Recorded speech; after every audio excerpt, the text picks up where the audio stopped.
혼귀, 공포라디오.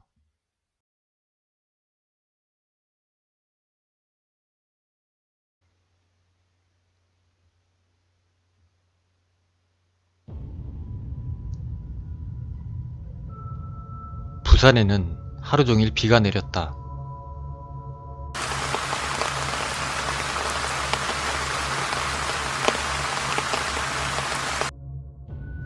헤어진 첫사랑이나 떠오를 것이지. 하필이면 예전 회사에서 카풀을 해줬던 형이 들려준 얘기가 생각이 난다. 벌써 6년도 더 지난 이야기인 것 같다. 그 형과 나는 교대 시간도 같았고 사는 것도 서로 가차워서 형이 퇴근할 때 나를 자주 데려다 주곤 했다. 그러다 서로 약속이 없거나 회사에서 짜증나는 일이라도 생기면 술도 한 잔씩 하고 헤어지고 그런 사이였다. 그런데 이상했던 건 집에 가는 길을 이상하다 싶을 정도로 돌아가는 것이었다.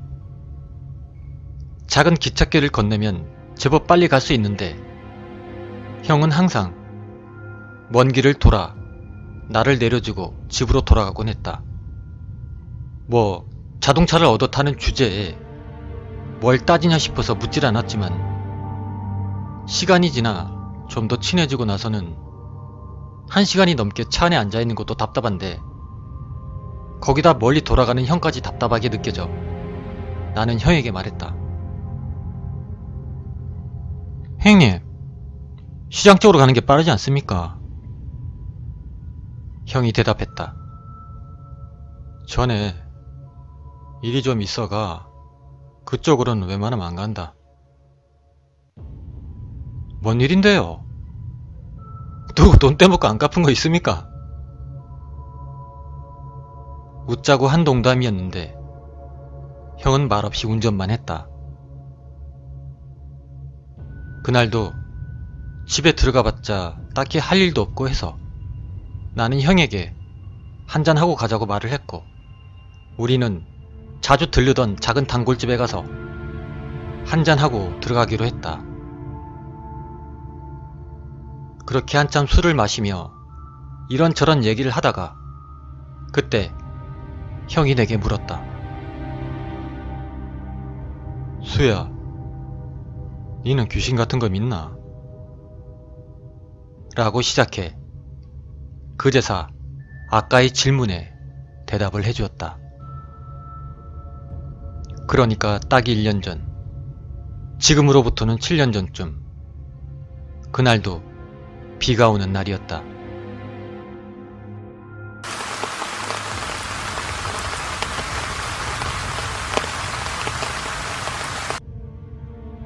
내가 그 회사에 입사하기 전의 일이었다. 우리 회사는 3교대였는데 일주일에 한 번씩 조가 바뀌는 게 아니라 몇 주, 심하면 몇 달씩 같은 시간대에 박혀있는 경우가 많았다. 그중 2교대는 오후 3시 반에 투입이 돼 주간조와 근무를 하다 주간조가 퇴근을 하면 혼자 새벽 2시 반까지 일을 하다 퇴근을 하는 체제였다. 그날도 형은 그렇게 일을 마치고 혼자 운전을 하고 집에 가고 있는데 희미한 가로등 밑에서 웬 예쁘장한 여자 하나가 손을 흔들더란다. 형은 택시를 잡으려고 그러나 싶어 그냥 지나갔다고 한다. 그런데 2, 3분쯤 그렇게 가고 있으니 방금 전 그 여자가 저 앞에서 다시 손을 흔들고 있더란다. 뒤를 봐도 뒤에는 형의 차 말고는 아무도 오지 않았다. 그때는 아무런 의심을 못했고 혹시 무슨 일이 생겼나 라는 의구심이 들어 형은 차를 세웠단다. 게다가 제법 예쁜 여자였다고 했다. 차가 멈추자 그 여자는 차 옆으로 천천히 걸어오더니 싱긋 웃으면서 물었다. 저 영영극장까지만 태워주실래요? 그곳은 형의 집과도 가까웠고 마침 가는 길이니 형은 타라고 말을 했다. 그런데 그 여자가 옆좌석이 아닌 뒤에 타는 것이었다. 형은 조금 불쾌했지만 모르는 사람 차에 타는 게 불안해서 그런 거니 하고 그냥 넘어갔다. 아무튼 그렇게 뒷좌석에 올라탄 여자는 차가 가는 내내 아무 말이 없이 창밖만을 바라보고 있었다. 형은 무거운 분위기를 깨보자 말을 걸었다. 저기 무슨 일 있으십니까? 아까도 그쪽 분 태우기 전에 바로 앞에서 다른 여자분이 찾아보려고 서 있던데 말입니다. 네. 여자는 그렇게 말끝을 흐리고 다시 창밖을 바라보았다. 잠시 후 너무 조용해서 룸미러로 뒤를 흘끗 보니 여자가 자고 있는 거였다. 형은 이 일을 빌미로 어떻게 해보려던 꿈이 깨져버렸다. 그렇게 한참을 운전해 아까 위에서 말했던 그 시장 쪽 철길이 있는 곳에 다다랐다. 그런데 잘 나가던 차가 갑자기 털털거리더니 철길 위에 서버렸다. 형은 시동을 다시 켜봤지만 털털거리는 소리만 날 뿐 시동이 걸리지 않았다.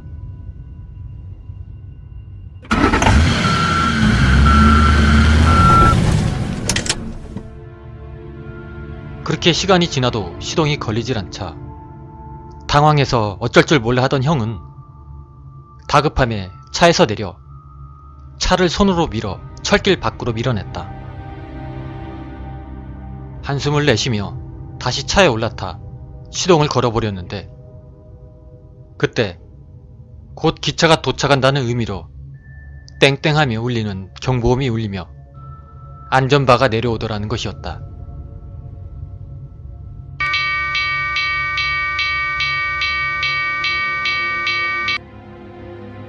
조금만 늦었어도 정말 큰일 날 뻔한 것이다. 형은 다시 한번 시동을 걸어봤는데 거짓말처럼 시동이 걸렸다고 했다.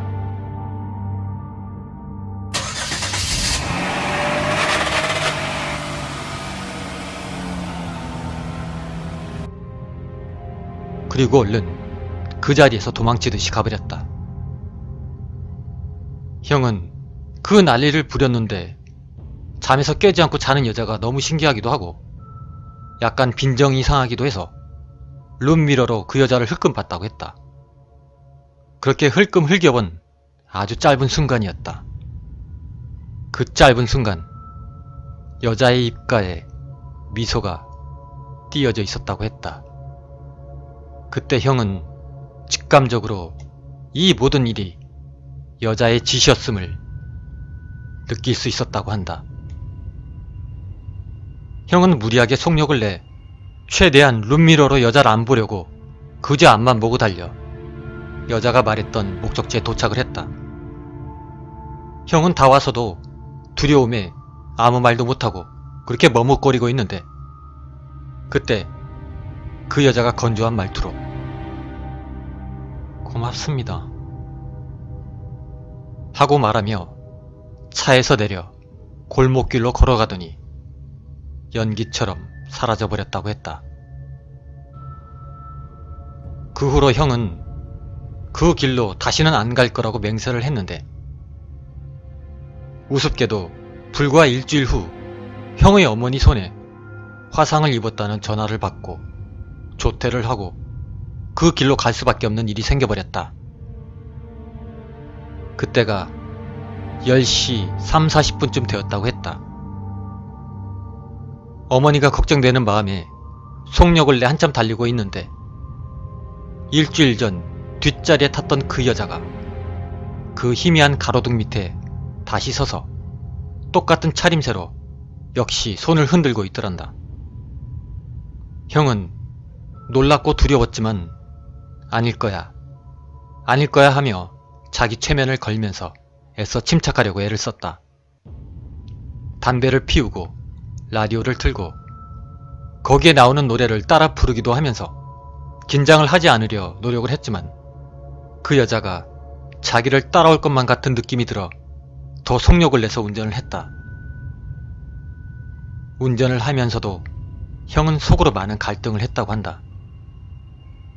그 기찻길로 가는 건 정말 내키진 않지만 돌아가려면 시간이 너무 걸리고 어머니 용태는 어떤지 걱정이 되고 결국 고민 끝에 형은 그 기찻길로 가기로 했다.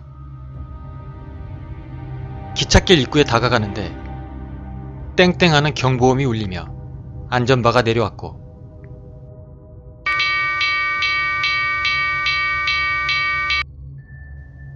형은 초조한 마음에 그 짧은 시간도 견디질 못하고 안절부절 못하고 있었다.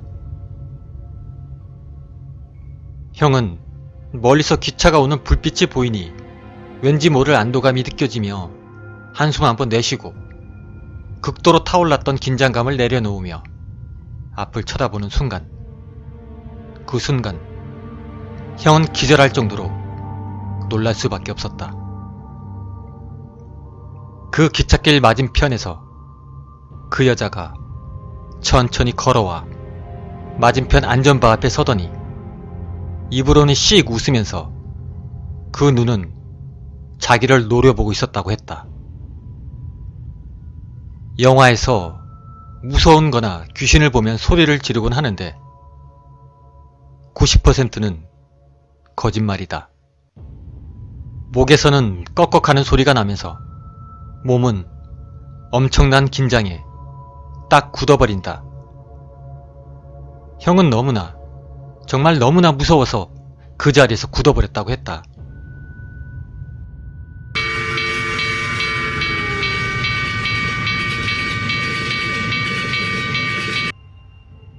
그렇게 기차가 지나가고 뒷차가 빵빵거리는 소리에 정신을 차린 형은 앞에 그 여자가 사라져버린 것을 보고 급히 페달을 밟아 그 자리에서 도망을 쳤다고 했다.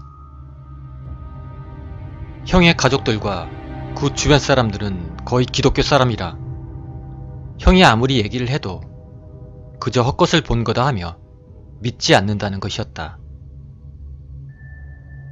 그 후로는 차를 타든 안 타든 그 길론 절대 가지 않기로 다짐을 했다고 하며 나에게 좀 돌아가더라도 이해하라며 그렇게 양해를 구했다. 그리고 급하지도 않아 보이는데 차를 얻어 타려는 사람은 절대 차에 태우지 말라고 내게 충고의 말도 해주었다. 그런데 시간이 꽤 흘렀음에도 불구하고 마음에 하나 걸리는 게 있다. 그 여자가 데려다 달라고 한 곳이 하필이면 내가 태어나고 쭉 살아온 우리 동네라는 점이다. 나는 지금 그 여자가 내렸다는 곳 바로 근처의 PC방에 앉아 이 글을 쓰고 있다. 그리고 밖에는 하루 종일 비가 오고 있고